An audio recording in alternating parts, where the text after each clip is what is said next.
Kerala story എന്ന cinema കേവലം ഒരു കമ്മ്യൂണിറ്റിയെ ടാർണിഷ് ചെയ്യാൻ വേണ്ടി അവാസ്തവമായ കാര്യങ്ങൾ ഉൾക്കൊള്ളിച്ചും മറ്റ് കമ്മ്യൂണിറ്റികളിൽ ഭീതി ഉളവാക്കുന്നതിനും രാഷ്ട്രീയ ലാഭത്തിനും നിർമ്മാതാക്കളുടെ അധാർമികമായ ലാഭക്കൊതിക്കും അപ്പുറം ഈ ആഭാസ സിനിമ കേരളത്തിന് പുറത്തും ലോകമെമ്പാടുമായി ജീവിക്കുന്ന ദശലക്ഷക്കണക്കിന് മലയാളികൾക്കും കേരളത്തിനും ഉണ്ടാക്കുന്ന ഡാമേജിനെക്കുറിച്ച് അധികമാരും സംസാരിച്ച് കേൾക്കുന്നില്ല.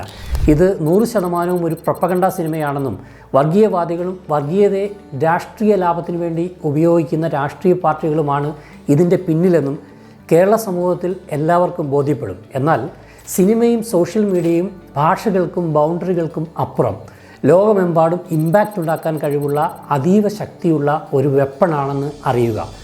വേൾഡ് വൈഡായി ഇത് ടെലികാസ്റ്റ് ചെയ്താൽ ഇത് കേരളത്തിൻ്റെ സൽപ്പേരിലും ടൂറിസത്തെയും കേരളത്തിലേക്ക് ഇൻവെസ്റ്റ് ചെയ്യാനെത്തുന്ന ഇൻവെസ്റ്റേഴ്സിനെ പോലും മോശമായി ബാധിക്കുന്ന അതീവ ഗുരുതര സ്വഭാവമുള്ള ഒരു കണ്ടൻ്റാണെന്ന് ഈ സിനിമയുടെ ട്രെയിലറുകളിൽ നിന്ന് തന്നെ വ്യക്തമാണ്.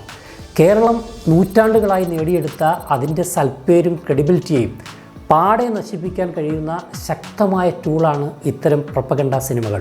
ലോകത്തിൽ തന്നെ വളരെയധികം ആളുകളെ അട്രാക്റ്റ് ചെയ്യുന്ന ഒരു ടൂറിസം സ്പോട്ടാണ് ഇന്ന് കേരളം. ലോകത്തിലെ പ്രധാനപ്പെട്ട നിരവധി ബ്ലോഗേഴ്സാണ് ഇന്ന് കേരളത്തിൻ്റെ ടൂറിസം സാധ്യതകളെക്കുറിച്ചും പ്ലൂറൽ സൊസൈറ്റിയും ജാതിമത വേർതിരിവില്ലാത്ത സന്തോഷമായി ജീവിക്കുന്ന ജനതയെയും കുറിച്ച് സംസാരിക്കുന്നത്. പള്ളികളും ചർച്ചുകളും അമ്പലങ്ങളും ഇടകലർന്ന കേരളത്തിൻ്റെ സംസ്കാരവും ഭൂപ്രകൃതിയും ജനങ്ങളും വളരെ പോസിറ്റീവായി ഫോറിൻ ബ്ലോഗേഴ്സ് പോലും നിരന്തരമായി കാണിക്കുന്ന ഈ സമയത്താണ് ഇത്തരം വൃത്തികെട്ട തരംതാണ കഥകൾ മെനഞ്ഞ് ലോകത്തെമ്പാടും കേരളത്തെ വളരെ ആസൂത്രിതമായി ടാർണിഷ് ചെയ്യാൻ ശ്രമിക്കുന്നത്.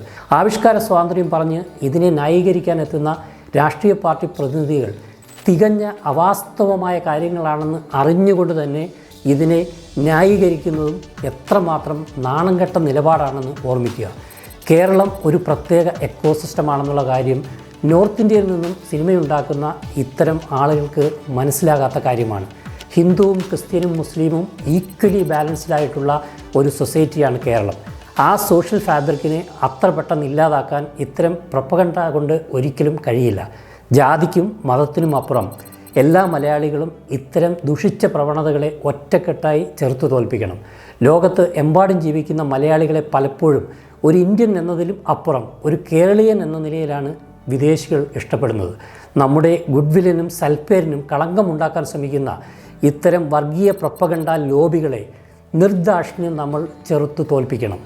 പള്ളികളിലെ മിനാരങ്ങളിൽ നിന്ന് ഉയരുന്ന ബാങ്കുവിളിയും അമ്പലങ്ങളിലെ പ്രഭാതഗീതവും ചർച്ചുകളിലെ മണിശബ്ദവും മലയാളികളുടെ ഗൃഹാതുരത്വമാണ്. കേരളത്തിൻ്റെ പ്രകൃതി പോലെ പരസ്പരം ഇഴുകിച്ചേർന്ന് മനോഹരമായ പരസ്പരബന്ധമാണ് കേരളത്തിലെ എല്ലാ മതവിഭാഗത്തിൽപ്പെട്ട ആളുകൾക്കും ഉള്ളത്.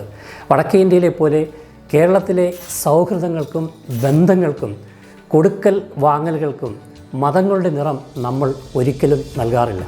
ഹിന്ദുവും മുസ്ലിമും ക്രിസ്ത്യനും എന്ന ഈ ബാലൻസ്ഡ് എക്കോസിസ്റ്റമാണ് കേരളത്തിൻ്റെ ഏറ്റവും വലിയ സവിശേഷത.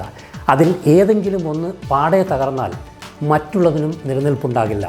അതിലേതെങ്കിലും ഒരു വിഭാഗത്തെ മനഃപൂർവ്വം താഴ്ത്തിക്കെട്ടാനോ ഇല്ലാതാക്കാനോ ശ്രമിച്ചാൽ അത് പരമ്പരാഗതമായി നമ്മൾ ചേർത്ത് പിടിക്കുന്ന പ്ലൂറൽ ഫേസിനും പരസ്പര സാഹോദര്യത്തിനും വിഘാതമാകുന്ന ഒരു വലിയ ആഘാതം തന്നെയായിരിക്കും. സിനിമയുടെ രൂപത്തിൽ കേരളത്തിൻ്റെ പ്ലൂറൽ ഫേസിനെയും നമ്മുടെ സമാധാന അന്തരീക്ഷത്തെയും തകർക്കാൻ ശ്രമിക്കുന്ന ഇത്തരം ഛിദ്രശക്തികളെ നമ്മൾ ഒന്നായി എതിർത്ത് തോൽപ്പിക്കുക തന്നെ വേണം.